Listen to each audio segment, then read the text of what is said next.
What is up, everybody? Welcome back. So, a couple weeks ago, well, actually, I guess now it's a couple months ago, I announced I was going to be doing 52 books in 52 weeks. And I posted 5 book reviews and haven't posted anything in a couple months.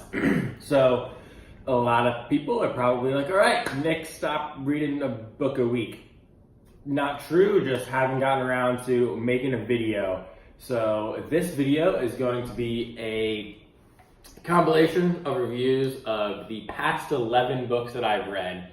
So I've read 16 books so far. It's the first week of May, so I think that puts me like a week behind. So for being a full 4 months into the year, not too bad for a New Year's resolution.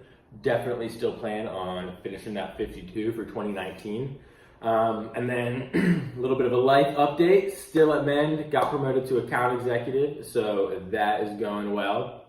Super happy with where everything is at, still crushing it down in Orlando. So the 11 books that I read were Black Privilege, The Truth About Men, Reading with Patrick, Never Split the Difference, Sapiens, Slicing Pie, Living with a Seal, Becoming, The Magnolia Story, Capital Gains, and The Power of Now.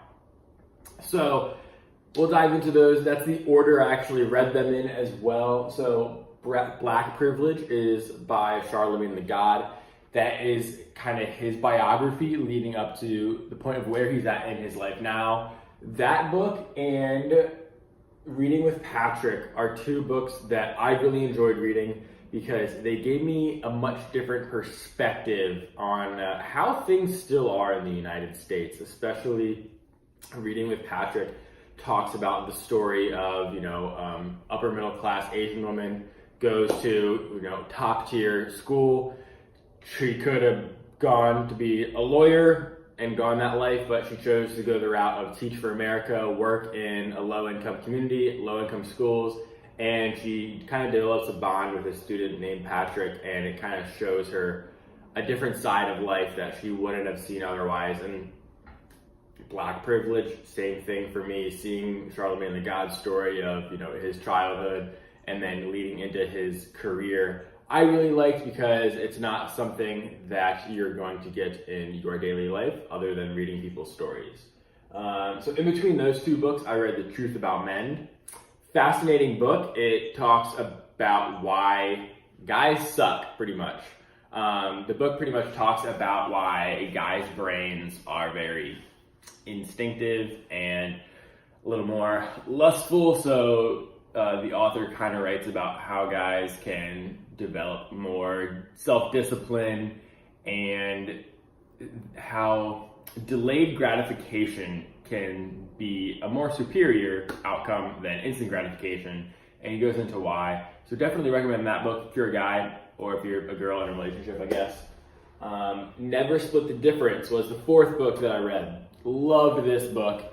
This book has probably, other than Sell It Like Sirhan, this book has definitely impacted my life the most of the books that I've read over the past 4 months, and the reason is this was written by FBI negotiator Chris Voss, and he pretty much outlined some of the tools that he used for negotiating in different hostage scenarios, kidnapping scenarios, and it actually ties into sales really well.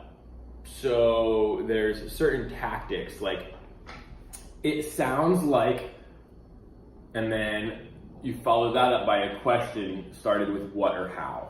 And there's certain psychological things that just get people to spit out whatever info you want them to.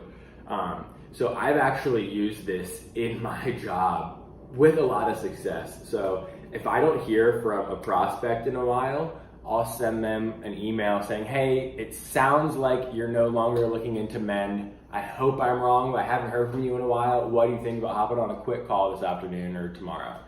And I have had people call me right away after they've gotten that email to apologize that they haven't emailed me. I've had people email me back and say, no, like we're already chose you. We're just waiting to hear back from the lawyers about something specific. And it's amazing the response I've gotten from an email with a really quick psychological tactic. He talks about using silence in the book as well. You know, If somebody asks you a question, answer it and shut up. You don't have to keep on going and going and going and just rambling on and on until they interrupt you. This is something really good with price too in negotiating and sales. You know, someone's like, that's expensive. Like, yes, here's the value, done. Like, you don't have to go on and spit out every single thing, because if someone tells you that your product is expensive and you just continue on rambling, you sound like you are making up all of these things as to why they should pay more. Spit out why it's more expensive and why it's more value, and stop. So there's a lot of really tangible things in that book to take away. So of the 11 books I'm talking about today, that is probably the most impactful as far as professional career that I've read. So after Never Split the Difference was Sapiens. This was a bit different of a book from the rest of the ones that I've read. This is more of history and human evolution from all the way back to the beginning of humans up to now. So I really enjoyed this book, more of just entertainment reading. This was a really long book to listen to. I think it was like 18 or 19 hours. Got through it in about a week, which was right on track. Some of these books are like 6 hours, and I've done them in like 2 days. It's amazing. Slicing Pie. This book was suggested by an entrepreneur that I met in Orlando who actually built a software company, sold it. And this book is very niche market. It's really for entrepreneurs and people going into startups. It's about how to split equity in a company.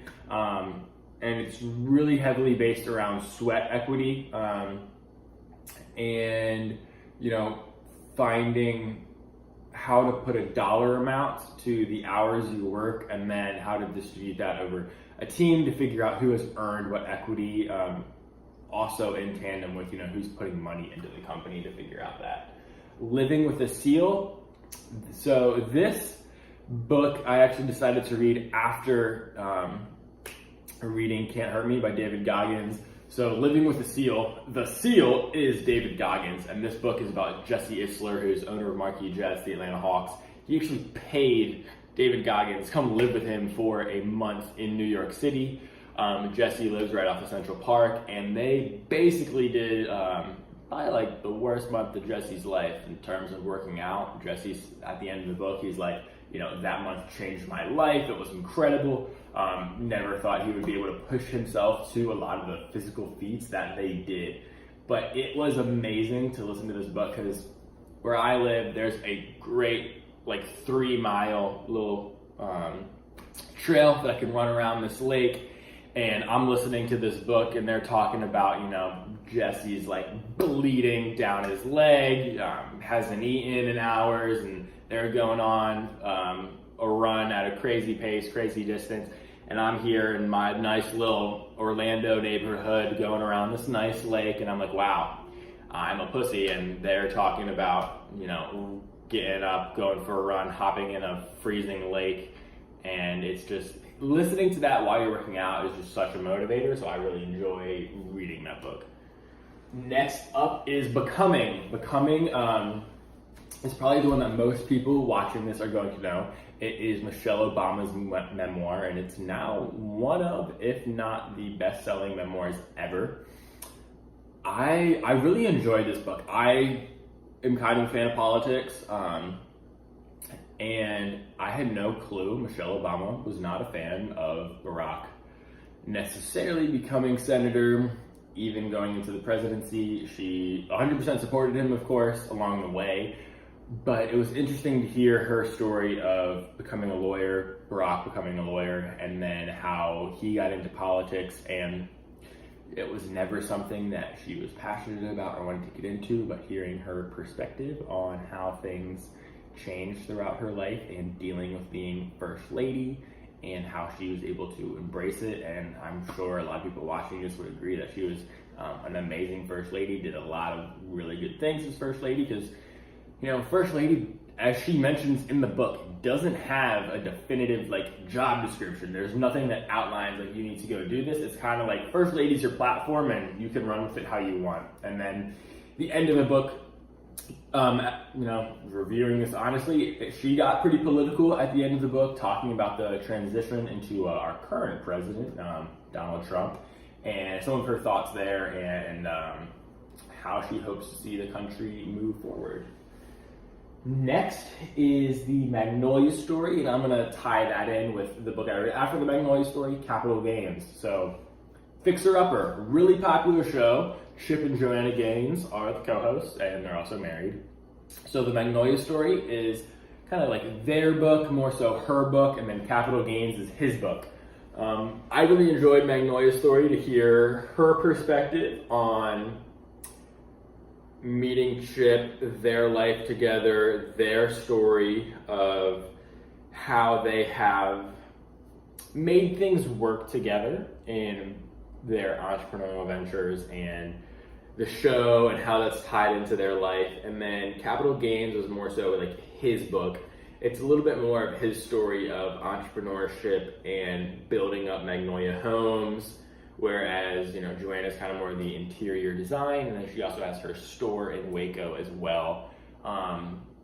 I really enjoyed reading the book. They seem like amazing, down-to-earth people, and I love entrepreneurship, so I really enjoyed reading his book as well. But it was cool to see, you see them on TV and the success that they have, but then also how down-to-earth they have and how important their family is to them. And also, they talk about why, they're not going to be doing Fixer Upper for that much longer, because they want to be able to focus on what is most important to them, and neither of them ever had the dream of, being successful TV stars. And that leads me to the last book that I read recently, The Power of Now. I'm actually probably going to finish that book today. So The Power of Now is by Eckhart Tolle, and very, very deep book. Going back to my book review 2 or 3 books ago, 10X by Grant Cardone, really thought the book was going to be about doing things right now, get off your ass, go do something, because it's the power of now. Not at all what it's about, which blew my mind an hour in. And it's more so about almost meditation, but controlling your mind. And this is really hard to grasp right away, and it was really hard for me to get. But the only thing that is real in this world is the actual moment you are in right now. The past, if you think about yesterday, the only thing that's true thinking about that is right now. It is the neurons and everything going on in your brain, and how your brain is viewing yesterday. Same thing with a year ago. It's how your brain in the now remembers a year ago. And the future, obviously the future hasn't happened yet, so it's a little different from the past, but it's how your brain in the now sees the future. So tomorrow, your brain in tomorrow will see the future differently. So by really focusing on what is going on in the moment, it allows us to be a little more free. There's a saying, living in the past is being depressed, living in the future is being anxious, and living in the now is happiness. And this book really tries to encapsulate that, and it also kind of gives you tips on how to live in the now more often, and how you can better control your thoughts and just kind of be more at ease with life. So that is books 6, 7, 8, 9, 10, 11, 12, 13, 14, 15, and 16. So hopefully these reviews don't take me nearly as long in the future, and I actually start doing them weekly. So book 17 is going to be next. Not 100% sure what that book's going to be, but hopefully I'll post a new video in a week. Thanks, guys.